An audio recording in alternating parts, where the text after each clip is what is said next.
So the next book I'm going to talk about is Leah and the Offbeat by Becky Albertalli. I wrote about this book as soon as I finished it on my blog, so I'll post a link down below. But this book was incredible, honestly. I laughed and I cried, and it was just so amazing. So, Love, Simon is a movie that came out last year, I think. And it's based on a book called Simon versus the Homo sapiens.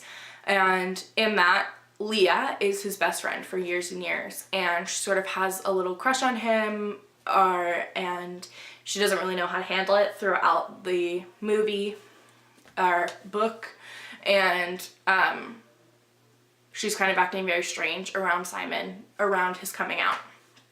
In this book, you find out almost right away that Leah is bisexual. She's pretty open about it. She's known for a really long time. The conflict in this book is that Leah is seeing all of her friends coupled off, and she's starting to like feel that, you know, when you are just like the only single person in a room of couples and you're like, wow, I'm alone. But she's having to come to terms with the fact that she has a crush on a girl. And throughout the book, she kind of goes from being offstandish and like very much not wanting anything to do with this girl to they develop a friendship, they become very close friends, and they talk about everything. But she wants it to grow into something more. And this book was so amazing, especially for me who was closeted most of high school. I knew that I liked girls, but I didn't tell people that I liked girls, and things like that. So it's everything that like my little 16-year-old like bisexual closeted person, like that's everything that I wanted. But also Leah is kick-ass. Like she's so cool.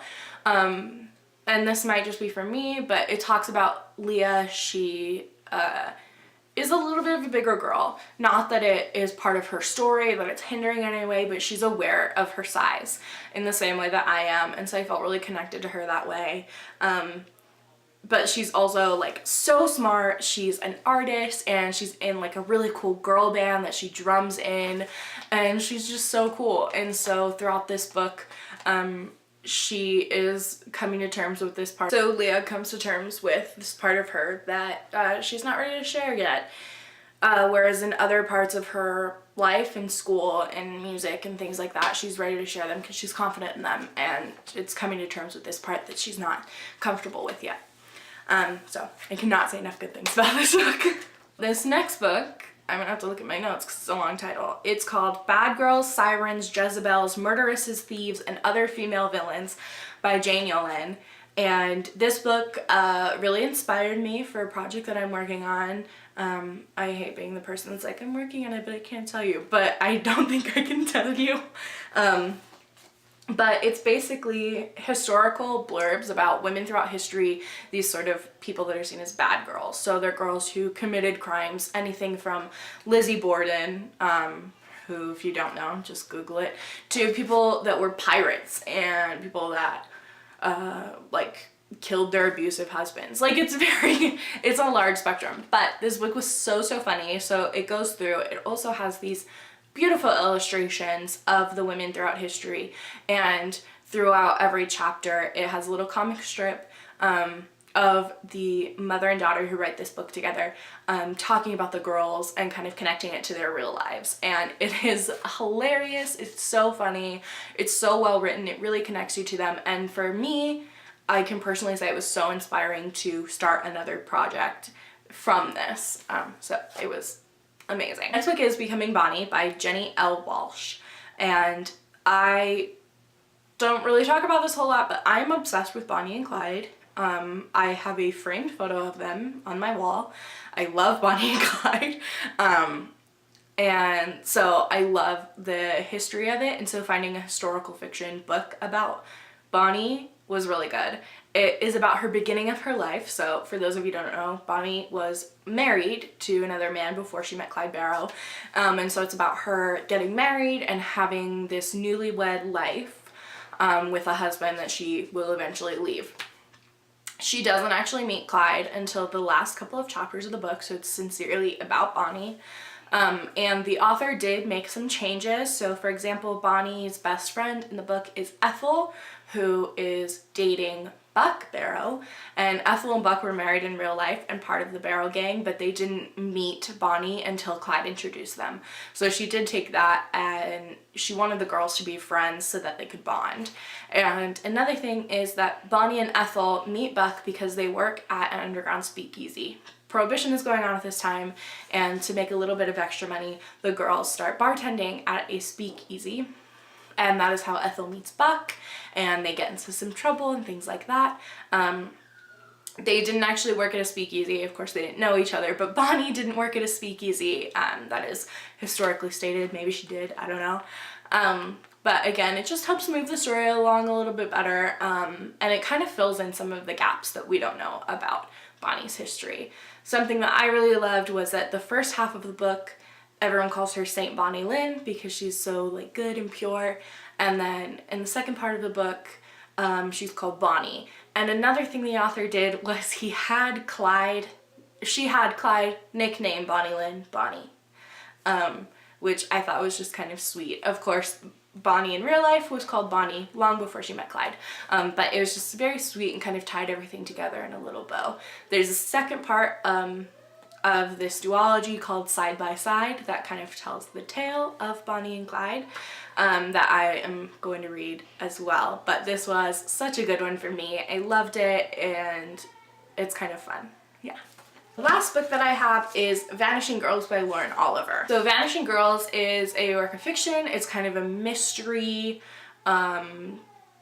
suspense. It's kind of a mystery book. So I know Lauren Oliver from reading the Delirium series, which is a dystopian series. So reading fiction felt kind of strange, but Lauren has such an amazing voice and amazing talent for storytelling that it really sucks you in very quickly. So the narration is a little bit fragmented and sort of unreliable. It's told the story of two sisters. The sisters take turns narrating, but also the timeline takes turns between a present tense, and Dara and Nicole are the sisters in this book. And last summer they were involved in a car accident. Dara, who is considered the pretty sister, ended up being very scarred on her face, and she kind of became a recluse after that. So Nicole didn't have any physical markers of the accident, but it did kind of tear the sisters apart. Nicole goes to live with her father and her father's girlfriend in the city, while Dara stays with their mother in the suburb. Nicole comes back for the summer and is trying to avoid Dara at all costs because the girls don't talk anymore. Throughout the story, you learn why they don't talk, and it also builds a story of before the accident, Dara and Nicole were best friends, but also they had their problems, like any sisters do. They fought, and they fought about boys and drinking and things like that. So it tells the story of how they were friends and what that friendship meant to them and how that kind of all unraveled. The more you go into the story, the more fragmented it gets because Nicole discovers that Dara has a secret, and she tries to get back together with her sister and mend their relationship by fixing or solving this mystery that her sister is kind of leaving breadcrumbs for. So the imagery is so good that at some points I was afraid.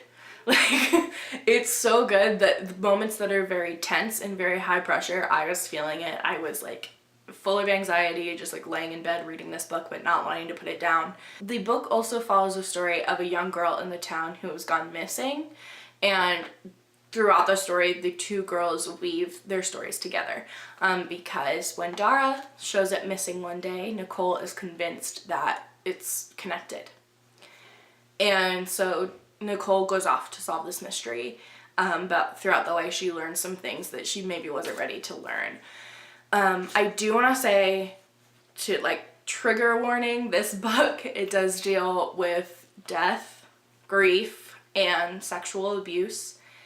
So some of it was hard for me to read, especially because I have sisters. I took this book very much to heart, which is probably why it gave me so much anxiety, but at the same time is probably why it is one of my favorite books of the year, because it was just amazing. And I think that Lauren tells the story very well of what it's like to have sisters and to love them. You love them, but they make you crazy. So those were my top books of 2018. I'm excited to start doing more videos. I'm going to be doing more book reviews. I'm going to be talking more about books and more about writing and things like that. So thank you very, very much for tuning in if you made it this far. So I'll see you guys next time. Bye!